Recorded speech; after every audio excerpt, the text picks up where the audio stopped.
Bueno, ahora vamos a un tema entretenido de verdad. Las lesiones subepiteliares son siempre un desafío. Está escrito en muchos lados qué hacer y yo no estoy de acuerdo con todo lo que está escrito realmente. Hay que tener un poquito de cuidado, les decía. Partamos por las definiciones. Uno habitualmente habla de lesión subepitelial cuando vemos una lesión sobre una mucosa sana, lo cual en realidad no es siempre así. Y muchas veces vemos lesiones que le aparecen alteraciones mucosas y eso como que confunda a los endoscopistas, pero en realidad, por ejemplo, estamos viendo aquí una lesión que claramente le va, que no es normal la mucosa, uno se catalogó como pólipo, y en realidad lo que era un GIST grande, prepilórico, con elementos ultrasonográficos de riesgo, que debía, por cierto, operarse. Entonces, cuidado, una lesión subepitelial puede tener alteraciones sobre la mucosa y eso no lo descarta.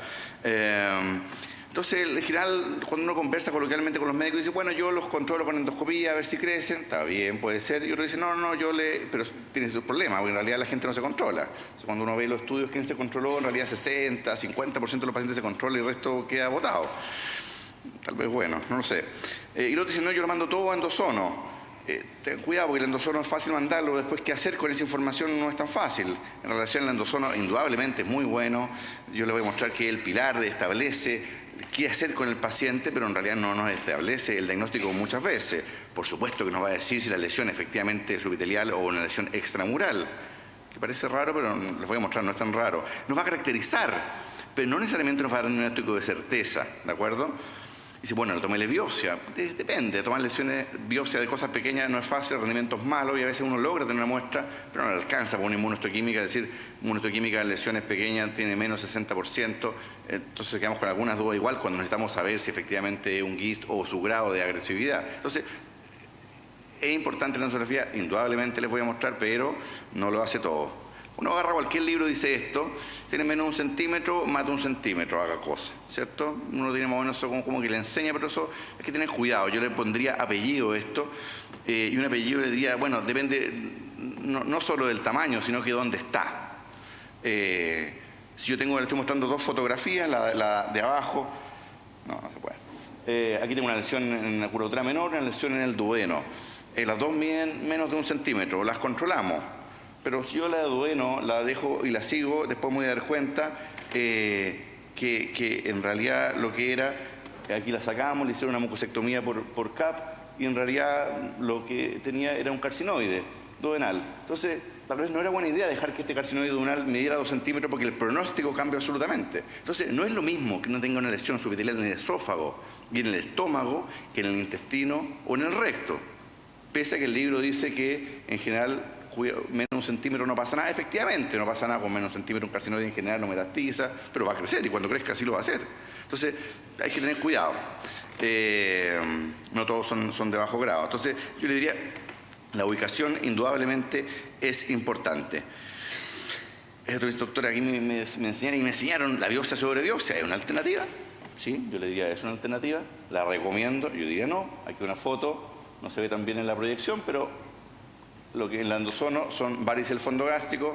Toroyan me diría, obvio, yo ya sabía que eran varices fondográficos y efectivamente, buen endoscopista no tendría muchas dudas. Pero no siempre es tan fácil. Y aquí esta me la mandó un muy buen gastroenterólogo endoscopista, una lesión en pared posterior de estómago. Y parece subepitelial y en realidad lo que era un recoveco de la arteria esplénica, lo que estaba improntando. Entonces, tal vez biopsia sobre biopsia tampoco sea una buena estrategia para todos los casos. Y el ojo endoscópico, decirles que falla. Aquí esta foto que es prácticamente idéntica a la anterior, y en realidad lo que vemos en la endosono, se ve bien mal, en realidad las luces no ayudan, es que se ve que una lesión es extramural y era bastante parecida a la anterior, también era extramural, y la lesión quística se ve, pero la mira más en realidad es una lesión sólida con componente quístico, y uno va a mirar el escáner que traía el paciente que está informado como normal, y en realidad es una lesión de páncreas, que es una lesión sólida con un componente quístico que hace cuerpo con el estómago. Entonces, nos falla un poco el ojo, tenemos pocas herramientas cuando uno las ve. Aquí uno ve esta lesión aquí en el antro, es una lesión deprimida, antral. páncreas aberrante, sin duda. Pero uno le hace endosono. Todos estos pacientes que estoy mostrando son todos de nosotros, ¿no? Ninguno de afuera, son todos de nosotros. Esto de páncreas aberrante en realidad era un GIST, que era de un crecimiento más bien exofíticos de la mucosa gástrica. Entonces lo que improntaba en el estómago era re poco, pero era una lesión grande que, por cierto, tiene elementos también de riesgo ultrasonográfico. Esta lesión en el esófago distal, que dicen se ve media azulosa, lesión vascular, no lo era a la endosono. Entonces, cuidado que el ojo tampoco nos ayuda. La endosono, entonces, es la piedra angular, es la piedra angular. Si nos dice que es intramural o si nos dice que es extramural, fantástico, lo hicimos. Si nos dice que es hiperecogénico, que es casi sinónimo de ser un lipoma, fantástico. Si es anecogénico, también mucho más fácil, la hicimos, se acabó, fin del algoritmo, se acaba el paciente, le tenemos una solución. Pero el resto ya no es tan fácil. Yo le diría que en general, si vemos una lesión que involucra desde una mucosa profunda hasta la tercera ecocapa, que es la submucosa, yo consideraría algunos elementos, llámese edad del paciente. No es lo mismo tener una lesión subepitelial de la tercera ecocapa en un paciente de 70 años que tenerlo a los 20 años, que tiene toda una vida para que le pasen cosas, para no hacer seguimiento. Entonces no es lo mismo, y esto no aparece en los libros. La ubicación, les decía, no es lo mismo que esté en estómago, aunque sea un GIST. El comportamiento de un GIST en el gástrico es muy distinto de un GIST que está afuera, que está en el delgado. No tiene el mismo comportamiento biológico, aunque tenga el mismo tamaño inicial. Por supuesto que si tiene síntomas, y eso está en todos los libros, si tiene síntomas un paciente debe ser tratado en forma agresiva, y por supuesto la imagen, la información que nos da la ultrasonografía, que son otro elemento, también puede diagnosticarnos, apoyarnos elementos de agresividad en nuestro estudio. Yo les diría que si tenemos una lesión en general en un paciente joven que es asequible, que no lo vamos a perforar, es decir, que está hasta la submucosa, tratemos de obtener muestra, ¿de acuerdo?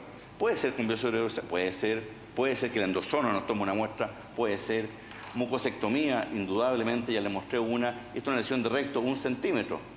Cuando uno lo ve y dice, claro, la gente que nos dedicamos dice, bueno, parece carcinoide en realidad. Pero si uno agarrara el libro podría decir, no, yo lo dejo, lo controlo.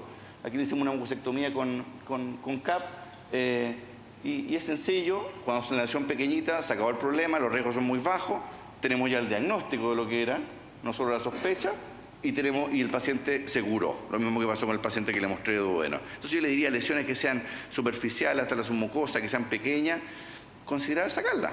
Entonces, sobre todo si un paciente joven y se acaba, fin del algoritmo, no le decimos controles, se siga viendo, veamos qué pasa, si crece, es una alternativa. Y por supuesto hay otras técnicas que podemos hacer, y cuando son lesiones más grandes, lo que hacemos a veces, esta es una lesión entral, la agarramos con un loop, la abrimos, la biopsiamos, la dejamos ahí porque se va a caer, pero ya tenemos la histología en la mano y sabemos lo que era. Aquí era un páncreas aberrante, un paciente que parece que tenía síntomas, se le cayó, hicimos el diagnóstico, se acabó, ¿de acuerdo? Y no tenemos la duda que si es neuroendocrino, que si es otra cosa. Esto es lo mismo, una lesión que había crecido, duplicó el tamaño en 1 año y medio, así que más o menos esto con un endoscopio doble canal, lo tomamos, lo agarramos, lo ligamos, lo abrimos y le mandamos una muestra. La endosono, una imagen era bien atípica, o sorpresa, era un lipoma. Pues la endosono no lo había, supone que en teoría debería ser muy bueno para eso, pero no siempre en la vida real no es tan fácil. Ahí se ve la grasita saliendo una vez que uno lo abre. Bueno, ahora, la cosa se pone un poco más interesante aún cuando estamos hablando de lesiones de la cuarta capa, es decir, de la muscular propia, porque aquí el diagnóstico principal, diferencial, no el único, son los GIST, ¿cierto? Depende de la ubicación, leiomioma, sí, eventualmente es más hacia el esófago, pero aquí esta es una enfermedad que se debe considerar como potencialmente maligna, ¿de acuerdo? No es una enfermedad benigna, es una enfermedad potencialmente maligna. Y las estrategias son todas estas, y todas esas son válidas, y hay que, insisto, considerar estas alteraciones. Es decir, la imagen sonográfica nos dice si una lesión de alto riesgo. Yo les digo, una lesión gástrica es distinta que si tiene un GIST duodenal. Y por cierto que en lesiones pequeñitas uno eventualmente podría hacer, yo lo hizo Wim Moller hace hartos años atrás, eventualmente las liga, le ha dicho el diagnóstico endosono, que si yo las liga, pero le hace aquí una resección transmural completa. A mí me asusto, porque en el fondo queda todo agarrado a un elástico, se suelta el loop, queda una perforación. Pero han aparecido, ahí muestra lo mismo, ahí han aparecido nuevas técnicas. Y por cierto, uno puede hacer una ISD mal hecha y perforar el estómago, sacar la lesión completa y cerrarlo. Yo diría que si uno va a hacer eso, mejor pida la ayuda al cirujano, que mejor uno la saca por la endoscopía, el cirujano le pone unos puntos por afuera laparoscópicamente y pasa menos susto, pero es una alternativa. Las resecciones transmurales endoscópicas me parece más seguro para mí, es decir, agarrar un over-the-scope clip, un OTSC, hacen una captura transmural y aquí hay un sistema disponible hecho y viene con todo listo, el para marcar, para agarrar, para cortar, todo en uno, y la saca. Las series todavía son pequeñitas, resultado razonable, pero para lesiones pequeñas, como le estaba mostrando, una alternativa.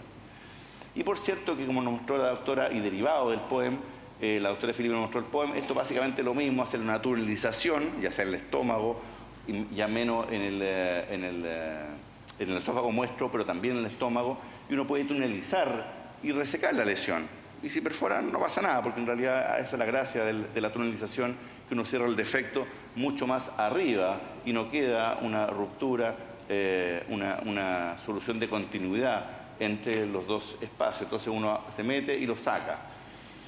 ¿Qué tamaño podemos sacar por el túnel? Cosa que no está claro. Ya están saliendo publicaciones que comparan esta técnica versus un acceso quirúrgico y si bien los resultados son relativamente similares en relación a dolor, estadía hospitalaria y otra cosa, la técnica endoscópica parece que va a ir ganando.